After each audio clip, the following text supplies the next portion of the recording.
Gazette du Togo, une vision sur l'actualité togolaise et sur le monde.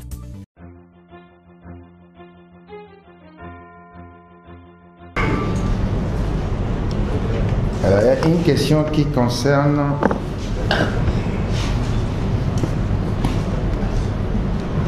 les effets de l'unicité d'action. C'est-à-dire que si le Parlement refuse de faire quelque chose, est-ce que vous croyez que c'est l'unicité d'action qui va le permettre?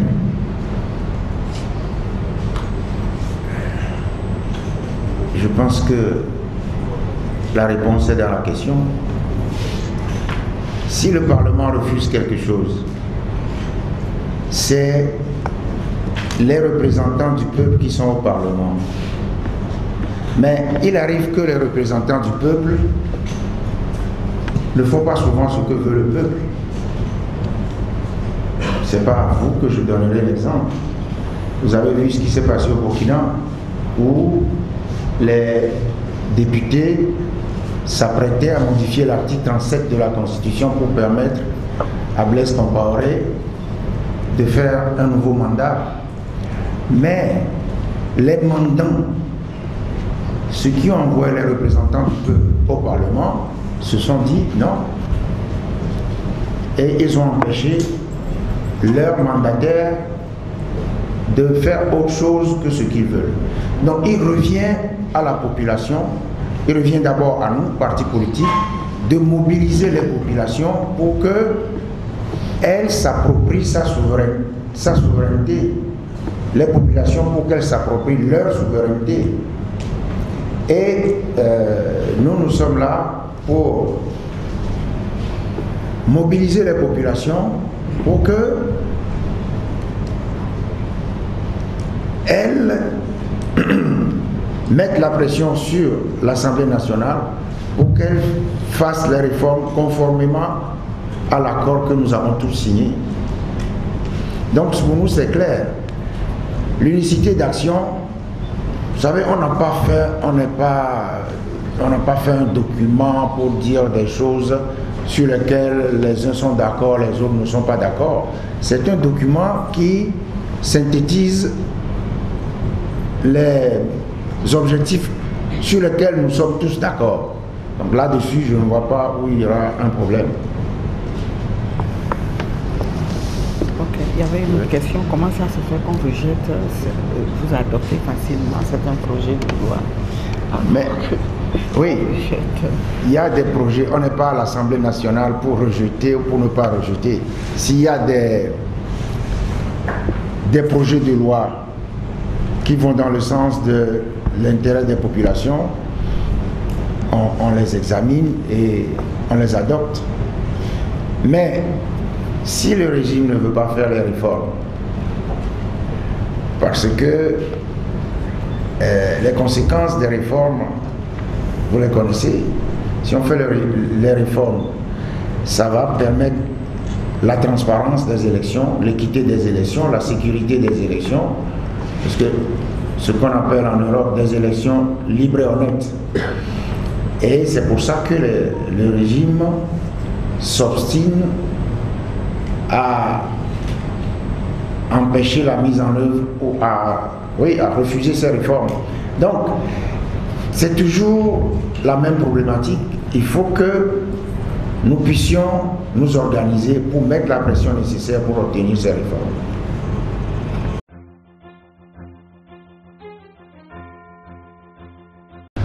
Des discussions sur la proposition de loi sur la révision de la Constitution. Nous avons adopté le projet de loi portant orientation de l'enseignement supérieur parce que nous pensons que c'est bon pour l'enseignement supérieur et la recherche du Togo. Donc nous avons pensé que le projet de loi d'orientation de l'enseignement supérieur et de la recherche c'est bon pour le Togo. C'est pourquoi nous l'avons adopté à l'unanimité après des discussions qui ont duré presque toute la journée et le gouvernement a accepté les propositions que nous avons faites. Donc, nous avons joué notre rôle de représentant du peuple en pensant travailler dans l'intérêt de la population. L'ajournement de notre proposition de loi portant sur la modification de la Constitution. Effectivement, le président de l'Assemblée nationale a parlé de l'ajournement, ce qui a soulevé de vives protestations de l'ensemble des députés de l'opposition. Je crois que c'est vrai, le journaliste a parlé d'injonctions, de mots forts, etc. Mais vous savez, ce que nous demandons à l'Assemblée de faire, c'est des points sur lesquels nous avons obtenu, la classe politique et la société civile du Togo, nous avons obtenu un consensus sur des points de réforme dont nous avons parlé, le mode de scrutin, la limitation du mandat, dans plusieurs cadres de discussion, et nous pensons que cela traduit la volonté du peuple. À l'Assemblée, nous sommes les représentants de la population. Nous devrons en principe travailler dans le sens que la population souhaite. Évidemment, nous n'allons pas travailler tout le temps, mais nous avons la responsabilité de traduire dans la fait, dans les lois, dans les textes, ce que la population veut. Mais maintenant, si nous avons obtenu un consensus dehors, il revient à l'Assemblée de légiférer dessus. Nous sommes dans une situation où l'Assemblée nationale, les députés hésitent ou bien traînent les pieds à travailler dans ce sens. Mais il nous revient, en principe, les députés doivent rendre compte à leur population, à leurs mandants, pour dire voilà ce que nous faisons. Il revient aussi à la population maintenant de leur dire écoutez, nous avons voulu ça, nous avons demandé ceci, vous ne l'avez pas fait. Donc l'unité d'action que nous voulons, l'unité que nous voulons actuellement, c'est de pouvoir expliquer à la population ce que vous avez voulu, ce que nous faisons, et essayer d'inciter, et chacun, il reviendra aussi à chaque Togolais, de demander à ses députés, à celui qu'il a élu, de lui rendre compte et de travailler dans le sens du consensus obtenu par la société togolaise, que ce soit les militants ou bien les sympathisants de l'UNIR, de l'INC, de ADI, du Parti des Togolais, du FDR, de la CDP, etc. Tous ont convenu des réformes que nous avons, qui figurent dans ce que nous demandons à l'Assemblée nationale. Donc il ne faut pas penser, l'action démocratique ne se limite pas à élire des gens et attendre 5 années après pour élire d'autres. Donc il revient à la population de voir cette population, ses représentants, et de leur dire d'aider à ce que le Togo avance, que les réformes aient lieu dans le sens souhaité par la population. Merci.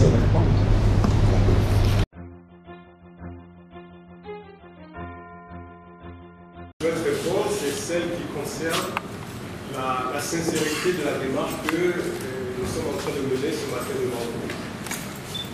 Je pense que cette question découle de l'histoire de la vie politique togolaise.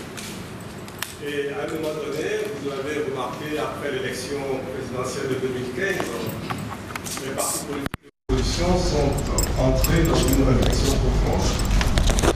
Et en janvier, vous avez remarqué que 6 partis politiques se sont mis ensemble pour travailler de concert. Nous avons fait l'analyse de notre passé et s'il y avait des excuses à présenter, ça a été fait entre nous. Ça a été fait également aux populations à l'occasion. Et nous avons tiré les leçons de notre parcours. Et ces leçons nous indiquent quoi? Aujourd'hui, il est nécessaire qu'on se mette ensemble pour travailler non pas nécessairement sur la question électorale, qui est partisane, mais sur la question des conditions d'organisation des élections, qui est un sujet d'ordre général qui défend les intérêts de tous les Togolais. C'est cet objet qui nous réunit aujourd'hui, d'une part. Et donc, le germe que vous soulevez, qui peut être le germe de la vision, vient nécessairement aujourd'hui dans la démarche que nous menons. Ensuite, vous allez noter que nous sommes en train de nous attaquer à un sujet extrêmement important pour la population togolaise, ce sont les réformes. Et que je rappelle, ont été préconisées depuis les accords APG en 2006. Et les populations togolaises doivent comprendre que la signature de cet accord et la mise en œuvre des réformes ne sont pas simplement des questions d'ordre politique. Les populations ne doivent pas penser que les leaders de l'opposition que nous sommes sommes en train de travailler pour nos intérêts. La mise en œuvre de ces réformes va conduire à des réponses que la population attend de ses préoccupations quotidiennes. C'est de pouvoir mettre en place une gouvernance légitime qui réponde aux questions de chômage, qui réponde aux questions d'emploi des jeunes, qui nous permet d'avoir un cadre d'éducation beaucoup plus adapté aux réalités du marché, qui nous permet d'avoir un système de santé qui correspond aux attentes des populations et non pas qu'on se retrouve dans des situations où un Premier ministre nous dit « moi je me fais soigner en France ». C'est ça l'objet des réformes que nous sommes en train de réclamer.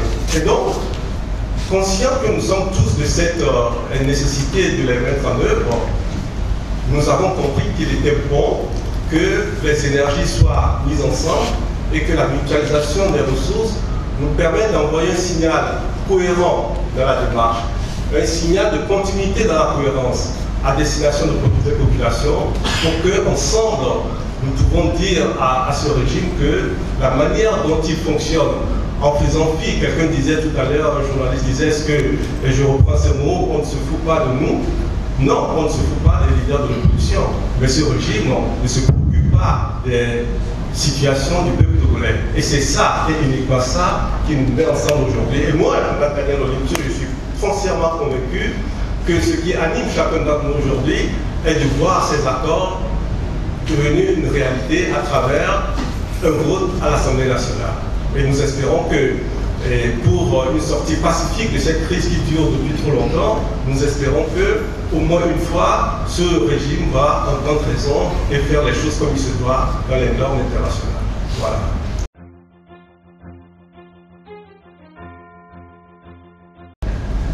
Je pense qu'il ne s'agit pas de croire, il s'agit de s'engager dans une option. L'opposition togolaise, en tout cas les deux grandes coalitions qui se sont mis ensemble aujourd'hui, ont décidé de s'engager dans une option, de mener des actions unitaires. Et je pense que cette option a été toujours celle de l'opposition togolaise. L'opposition a toujours recherché son unicité et le fait d'agir ensemble, même si les résultats n'ont pas été toujours à la fin des luttes qui ont été engagées.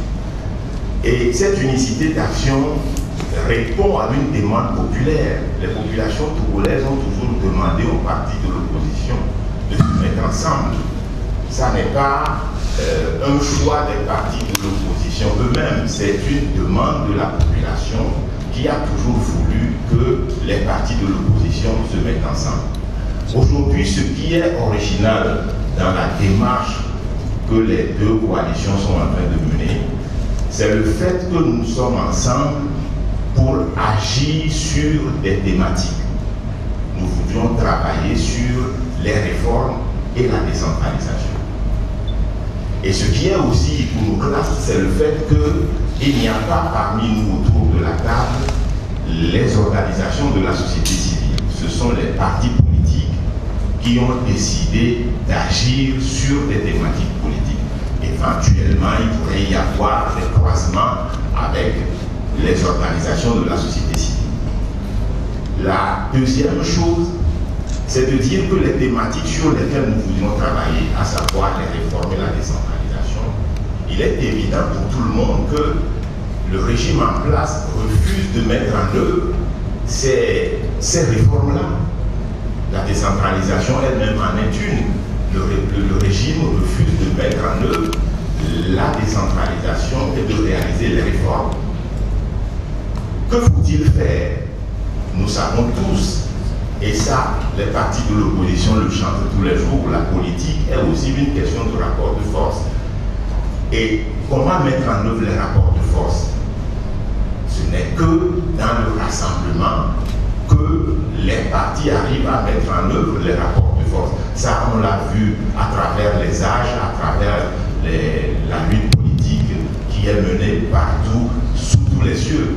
Les partis politiques, lorsqu'ils recherchent les rapports de force avec un adversaire qui est peut-être plus fort, eh bien, ils sont obligés de se mettre ensemble. Donc, nous avons décidé de nous mettre ensemble pour rechercher davantage les rapports de force qui puissent nous permettre, comme l'a dit tout à l'heure le président de l'ANC, d'exercer plus de pression sur le parti au pouvoir afin qu'il puisse mettre en œuvre les réformes et la décentralisation. Donc, nous croyons fermement que le mariage que nous faisons aujourd'hui, d'abord, il est un mariage sincère, et puis deuxièmement, ça va permettre que l'opposition soit plus forte et travaille pour l'obtention des réformes et de la décentralisation.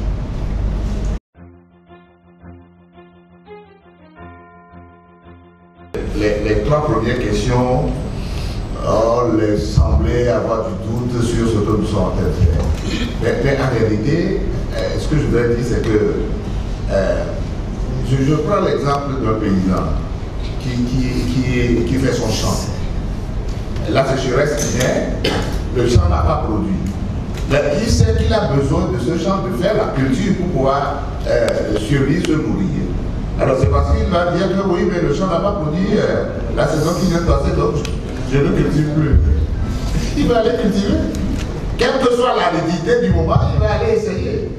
Ce que nous faisons là, aujourd'hui, nous avons une nécessité absolue de faire en sorte que le Togo sorte de cette divinité actuelle. Il faut trouver les voies et moyens pour y arriver. Ce n'est pas parce que hier, il y a quelque chose qui n'a pas marché, et qu'on va nous dire oui, ce n'est plus possible. Alors si ce n'est plus possible, nous faisons quoi? Nous avons une assemblée aujourd'hui, on le reconnaît, qui est majoritaire à l'assemblée, qui a la majorité, et qui fait ce qui lui plaît, c'est vrai. Mais les gens camarades l'ont dit tout à l'heure, tout ça là c'est une question de rapport de force. Lorsque demain, les populations togolaises dans leur ensemble qui veulent aujourd'hui les réformes, qui veulent un régime d'un gouvernement démocratique, réellement élu, parce que c'est le vœu de toutes les populations. Donc, comment faire pour y aller? Quelqu'un l'a dit également dans le moment ici, seul le peuple est souverain. Tout ce que nous sommes en train de faire à l'Assemblée, les gens parlent, les gens refusent. Mais le jour où le peuple togolais dans son ensemble décidera de changer les rapports de force, de changer les données, ça changera. Alors c'est à nous, chacun doit prendre sa responsabilité. Ce n'est pas une question de ceux qui sont autour de la table. Parce que lorsque vous vous identifiez, vous qui êtes là-bas, là, comment vous allez faire? Ce n'est pas nous. Nous sommes tous dedans. Tu es dedans, je suis dedans. Qu'est-ce que nous faisons tous? Alors chacun doit apporter sa pierre.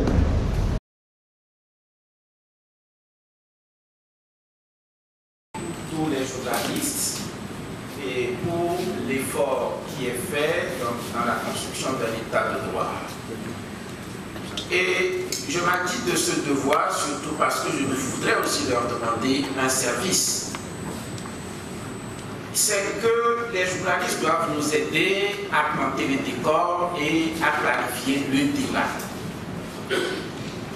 Et plusieurs questions tournent autour de cette action de l'unité de l'opposition.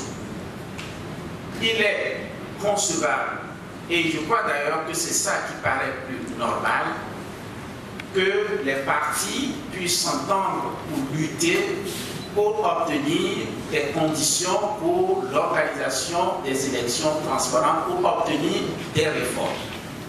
Cela paraît tout à fait normal. Et sur cette question, peut-être nous nous retrouvons en tant que parti politique. Mais ce n'est pas une question qui concerne les partis politiques. Et la société civile pourrait peut-être se retrouver même aussi autour de cette action. Parce qu'il faut distinguer la conquête et l'exercice du pouvoir, qui est peut-être l'objectif des partis politiques, de la création d'un cadre pour notre vie en commun, donc la gouvernance du pays. Donc ici, il s'agit donc d'obtenir ce cadre, obtenir les réformes et le respect de la loi. Ce sont des préoccupations qui sont communes à nous tous. Mais si dès à présent, on laisse entendre que notre action pourrait viser l'unité pour aller aux élections, c'est-à-dire que nous préparons en quelque sorte une déception pour ce peuple. Il est possible qu'il y ait une dissociation claire de ces deux éléments, et je crois que c'est dans cette logique que nous nous sommes inscrits. il y a la liberté d'association qui est une liberté fondamentale, qui voudrait aussi que chaque parti politique, ou bien que l'on adhère à un parti politique de son choix, et que l'on ne soutienne que le candidat de son choix. Tous ces éléments font partie des libertés fondamentales, des droits fondamentaux. Et pouvoir expliquer à la population que l'unité de l'opposition n'est pas une exigence de la démocratie. Mais notre contexte est tel que certains partis estiment qu'il faut s'unir, on le fait. Mais si on était sûr d'obtenir des réformes sérieuses, des élections transparentes, des coalitions pour les élections seraient même superflues, inutiles et contre-productives d'ailleurs. Voilà. Maintenant que cette décision a été faite, je voudrais aussi parler de l'engagement du peuple, parce que certaines questions ont été posées. Qu'est-ce que vous attendez du peuple? Et faut-il que le peuple aille voter les lois à votre place, etc. Le peuple a fait son devoir, c'est vrai, mais personnellement, j'estime encore que dans le contexte actuel, ce travail ou cette mobilisation du peuple est insuffisante. Il n'y a pas eu d'appel à la mobilisation un jour qui puisse mobiliser, ne serait-ce que peut-être, je dirais, le 10e des Togolais. Et pourtant, c'est un problème qui nous concerne tous. Regardez ce qui se passe actuellement, je crois que c'est au Venezuela, si je ne me trompe pas, où les religieuses sont dans la rue. Ici, au Togo, on vous dirait que ce sont des questions politiques. Non, ce ne sont pas des questions politiques. Les religieuses sont dans la rue. Et je crois qu'ils étaient même en tenue. On vous dira ailleurs que l'Église se mêle de la politique. Ce ne sont pas de la politique, c'est une question citoyenne. Je prends l'exemple du Burkina Faso, je donne l'exemple d'un collègue. Toutes les fois qu'on se rencontre, on est dans les membres du jury. Je reviens sur ça. C'est le professeur Saradogo. Le professeur Saradogo a été doyen, il a été recteur de l'université, il a été membre de la Cour constitutionnelle. Je crois même qu'il a dirigé pendant un certain temps la douane burkinabé. Quand les problèmes ont commencé, le professeur Saradogo était dans la rue et a marché comme tout citoyen. Je crois que ce sont des modèles. Lorsque la République est en danger, chacun doit se sentir concerné. Ces dirigeants qui sont ici, vous avez vu, ne sont que 11. Et ces 11 ne feront absolument rien si tout le peuple ne se mobilise pas. Et quand nous disons le peuple se mobiliser, si on demande appel pour sortir, sortons. Et les gens sont dans la rue ailleurs depuis plus d'un mois. Ça peut se faire. Et c'est cet engagement que nous voulons, nous ne le voulons pas pour nous. Nous le voulons pour le peuple, pour qu'il y ait des changements, pour que ceux qui nous dirigent sachent qu'on est là pour respecter les lois qui ont été faites. Vous m'excuserez de revenir sur cette question. Ça n'a rien à voir avec la conférence d'aujourd'hui. Mais je dirais que moi, si j'étais membre de UNIR, par exemple, député à l'Assemblée nationale de UNIR, j'aurais honte que le président de la République, qui est de mon parti jusqu'à ce jour, viole la Constitution et n'ait pas déclaré ses avoirs. J'aurais honte que les ministres ne le fassent pas. Parce que le ciment, c'est comme si en réalité, il y a une sorte de sacrilège. On ne peut pas dire que nous sommes ensemble et ne pas respecter les lois de la République. C'est suffisamment profond. Je dis, c'est suffisamment profond. Si nous ne comprenons pas l'aspect spirituel de notre vie en commun, cet aspect spirituel qui est basé sur les valeurs, alors c'est que nous ne pouvons pas espérer que nous puissions avancer. Et c'est ce travail d'explication que nous attendons aussi de nos journalistes, que nous attendons de toutes les tendances politiques, que nous attendons des députés, que nous attendons des responsables des institutions. Au-delà de nos appartenances politiques, il y a quand même des valeurs qui sont sacrées que nous devons respecter. Merci.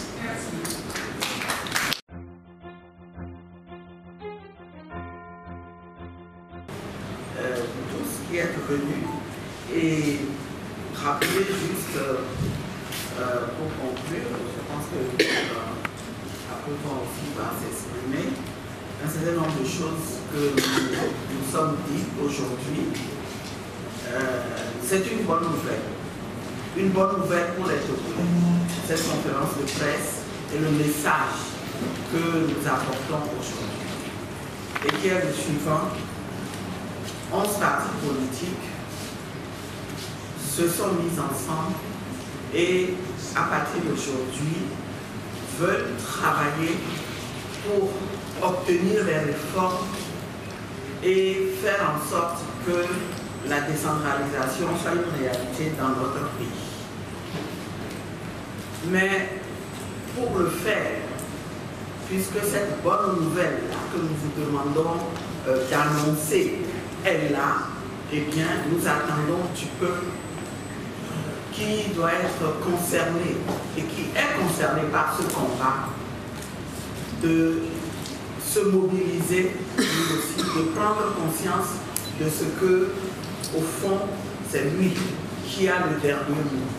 C'est avec lui que nous voulons travailler et le moment est venu.